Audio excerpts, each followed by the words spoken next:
안녕하세요. 자, 2기 할 때는 이거 오늘 1회 해설에 왜 스파르타 4기라고 써 있죠? 2기죠, 지금. 그죠? 4기 맞나? 4기예요? 벌써 그랬어요?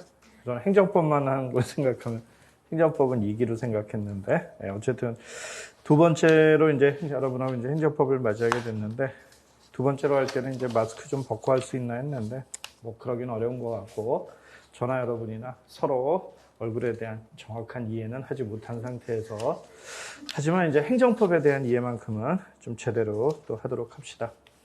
지난번에 이제 OX 책으로 이제 한번 정리를 했었고요. 이제 오늘은 이제 진도별로 이제 모의고사를 통해서 정리를 하도록 하겠습니다. 자, 25문제를 제가 이제 2시간 내에 해설을 이제, 원래는 이제 한 8, 90분 정도로 돼 있는데, 조금 늘려서 2시간 내에 이제 25문제를 해결을 하려고 하다 보면 조금 이제 빨리 진행을 해야 될 것 같아요. 일단은 다 설명을 해보고요. 하다가 이제 필요 없는 부분들은 좀 빨리빨리 넘어가도록 하겠습니다. 제가 이제 어려운 지문들만 설명하고 넘어가는 방법이 있긴 한데, 일단 문제를 좀 답을 풀이해가는 과정을 한번 설명을 하려면 또 다 하기는 해야 되고, 그래서 저도 이제 살짝 딜레마가 있기는 해요. 근데 일단 여러분이 어쨌든 해설을 한 번은 읽어보고 해야 되긴 하니까, 그래서 가능한 한 이제 모든 지문들을 좀 터치를 하는 걸로 그렇게 일단은 해볼게요. 그러다 시간이 안 되면은 이제 좀 줄여서 하도록 해보겠습니다. 자, 먼저 1번. 자, 통칭입니다. 옳지 않은 건데, 통칭에 관한 중요한 판례들 4가지를 이제 여기다 모아놨어요. 일단 첫 번째 기억번이 계엄선포죠. 그럼 계엄선포의 당부당을 판단할 권한, 이거 국회에만 있다고 했어요. 그래서 이제 사법심사를 이제 거부한 바가 있다. 대법원이. 요거는 이제 맞는 지문이에요. 근데 이제 해설의 셋째 줄을 가보시면, 계엄선포의 요건 구비 여부나 선포의 당부당을 판단할 권한이 사법부에는 없다. 그랬어요. 그게 이제 지문으로 된 거죠. 근데 그 다음에 보면, 비상계엄의 선포나 학대가 국헌문란의 목적을 달성하기 위해 행해진 경우에는 법원은 그 자체가 범죄 행위에 해당하는지 여부에 대해서 심사할 수 있다 그랬어요. 그러니까 계엄이라고 해서 무조건 사법심사가 배제되는 것은 아니다. 이 2가지를 이제 구분을 해서 여러분은 이제 지문에 접근을 하시고요. 자, 어쨌든 계엄 선포 당부당. 이거는 곤란하다. 그러니까 기억은 맞는 것 같아요. 니은번.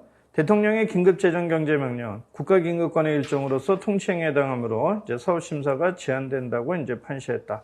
여기서는 이제 워낙에 유명한 지문이니까 여러분들이 잘 알 거예요. 판례는 긴급재정경제명령을 통치행위라고 보면서도 국민의 기본권 침해와 직접 관련이 되기 때문에 헌재가 심사할 수 있다고 그랬어요. 그래서 헌법소원의 대상으로 인정을 했습니다. 그러니까 지문의 이제 함정이 뭐냐? 통치행위에 해당하므로 사법심사가 제한된다가 아니라 통치행위는 해당하지만 그러나 헌재가 사법심사는 가능하다. 이렇게 된 거죠. 자, 근데 여기 해설에 제가 조금 잘못 들어간 게 있는데 해설의 둘째 줄 거부터 셋째 줄, 그러니까 해설의 둘째 줄, 이러한 입장에 비춰보면 그 다음부터는요, 요 지문과는 이제 매치되지 않는 다른 지문이에요. 그래서 그 다음부터는 좀 삭제를 해버리시고요. 그러니까 요거는 이제 어떤 얘기냐면, 결국 긴급재정경제명령의 통치행위라고 하면서도 이제 사법심사가 가능하다라고 이제 한 것은 통치행위 인정 범위를 헌재가 이제 축소했다. 이렇게 평가를 하기도 하는 거예요. 그 다음에 이제 대통령의 사면행위가 대표적으로 통치행위의 예로 이제 거론이 되기는 합니다. 근데 이제 사면권 행사에 관련해서 헌법재판소가 명시적으로 언급한 바는 없어요. 그리고 이제 사면권 행사에 대해서 국민들이 이제 헌법소원을 청구하면 요새 왜 쟤를 사면해 주냐라고 이제 하잖아요. 요새 이제 사면 대상으로 이제 가장 많이 거론되는 사람이 이제 삼성의 이재용 부회장인데, 이재용 부회장은 이제 사면하자는 사람도 있고 이제 하지 말자는 사람도 있고 이제 막 이런데, 만약에 이재용 부회장의 사면을 반대하는 사람이 이재용 부회장을 사면을 하면은 그 사면권을 행사했다. 그게 나의 기본권을 침해한다라고 이제 헌법소원을 청구한다고 한다면은, 그러면은 이제 뭘 고민을 해봐야 되겠어? 이게 과연 헌법소원의 대상이 되냐? 이것도 고민을 해봐야 되겠지만, 그동안 이제 헌재는 그런 경우에 이재용 부회장을 사면권을 행사하는 게 너의 기본권하고 무슨 관련이 있는데, 그러면서 이제 자기 관련성이 없다고 해서 이제 각하를 했다라는 겁니다. 그 다음 디귿번, 이라크 파병 결정. 이것도 역시 헌법재판소가 이제 통치행위로 인정을 했습니다. 그래서 사법적 기준만으로 심판하는 것은 자제돼야 한다고 판시했는데 여기서 이제 통치행위라는 거를 우리가 인정을 하는 게 일반적인 견해예요. 다만 인정을 하는데 그 이론적 근거에 대해서는 견해 대립들이 있는데 요 판례에서는 사법 자제서를 택했어요. 그래서 자제되어야 한다라는 그런 표현을 판례가 합니다. 해설의 5째 줄에 보면은 밑줄 그은데 보면 자제돼야 한다 해가지고 사법 자제서를 취한 이제 그런 판례라고 할 수 있어요. 어쨌든 통치행위로 인정한 거예요. 그 다음 리을번 너무 잘 알고 있죠. 남북 정상회담 개최 이거 통치행위예요. 그런데 이 과정에서 정부의 승인을 받지 않고 북한 측의 사업권의 대가 명목으로 송금한 행위 자체는 서울심사의 대상이 되지 않는다고 판시했다. 통치행위에 속함으로. 자, 얼핏 보면 그럴듯하지만 정상회담 개최 자체는 통치행위지만 대북 송금 자체는 통치행위가 아니라고 이렇게 이원적으로 파악한 판례입니다. 그 점을 주의하시고요.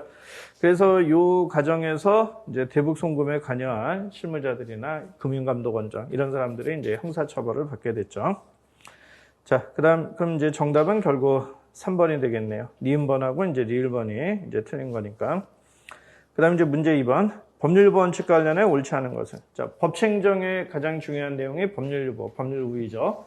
법률유보 원칙은 적용 범위에 관해서 견해 대립이 있습니다. 중요사항 유보설에 의해서 이제 우리가 판단을 하죠. 그러니까 모든 행정작용이 법률유보 원칙이 적용되는 건 아니에요. 대상이 되는 게 있고 아닌 게 있죠. 하지만 법률우위 원칙은 모든 행정작용에 적용이 됩니다. 따라서 어떤 행정작용이라 하더라도 법률에 반하면 안 되는 거예요. 하지만 어떤 행정작용은 법률의 근거가 없어도 된다는 거죠. 그 법률의 근거가 없어도 되는 것들의 대표적인 예가 지문 1, 2번 같은 거예요. 1번, 처분을 한 처분청은 처분에 성립의 하자가 있는 경우 취소할 별도의 법적 근거가 없더라도 직권으로 취소할 수 있다. 성립의 하자가 있음을 이유로 해서 처분의 효력을 소멸시키는 거 우리가 직권 취소라고 하죠. 직권 취소 견해 대립은 있지만 법적 근거가 필요 없다는 게 통설 판례예요. 원시적 하자가 있으니까 그걸 취소하는 건 법치행정에 부합하는 행위인데 뭔 또 왜 법적 근거가 필요하냐 이거죠. 2번, 행정처분청은 처분 당시에 별다른 하자가 없더라도 처분을 그대로 존속시킬 필요가 없게 된 사정 변경이 생겼거나 중대한 공익성의 필요가 발생한 경우에는 별도의 법적 근거가 없더라도 철회할 수 있다. 자, 처분의 성립 당시에 하자가 없어요. 즉 후발적 사정을 이유로 하는 거예요. 후발적 사정을 이유로 처분의 효력을 소멸하는 걸 우리는 철회라고 하죠. 철회 역시 법적 근거 필요하냐 견해 대립이 있는데 다설하고 판례는 법적 근거가 필요 없대요. 직권 취소하고 철회 모두 다 수익적 행정행위의 직권 취소 철회는 필요하다라는 소수 견해가 있기는 하지만 통설하고 판례는 필요 없다라고 얘기를 합니다. 그래서 법률유보 원칙이 여기는 적용되지 않는 거예요. 그 다음 3번, 자치단체는 법령의 범위 안에서 그 사무에 관하여 조례를 제정할 수 있으나 주민의 권리 제한 또는 의무 부과에 관한 사항이나 벌칙을 정할 때는 법률의 힘이 있어야 된다. 지방자치법 22조의 내용이에요. 그죠? 지방자치법 22조는 법령의 범위 안에서 그 사무는 뭐예요? 지방자치단체의 사무니까 무엇을 지방자치단체의 사무라고 하죠? 자치사무하고 단체임사무를 지방자치단체의 사무라고 자치법 구조가 얘기를 합니다. 지방자치법 22조는 매우 중요하잖아요. 22조의 내용을 여러분이 잘 알았는데 주체가 누구야? 자치단체느냐? 그러니까 조례 제정의 주체는 자치단체예요. 법령의 범위 안에서 제정할 수 있대. 그럼 법령의 범위 아니라는 말의 의미는 통상적으로 어떻게 해석을 해? 법령의 범위 아니라는 것은 법령에 위반되지 않는 범위 내에서를 우리가 법령의 범위 아니라고 하죠. 그러니까 법령에 위반되지 않으면 무엇에 대해서? 지방자치단체의 사무에 대해서. 지방자치단체의 사무가 뭐야? 자치법 구조에 보면은 자치사무 플러스 단체임사무라고 나와 있단 말이야. 기관임사무는 따라서 아니에요. 그러니까 자치사무하고 단체임사무에 대해서 조례를 제정할 수 있대요. 이게 자치법 22조 본문이야. 아시겠죠? 이렇게 제정한 조례를 우리는 뭐라 그래요? 자치조례라고 얘기하는 거야.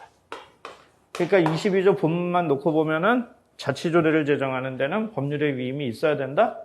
없어도 된다는 거야.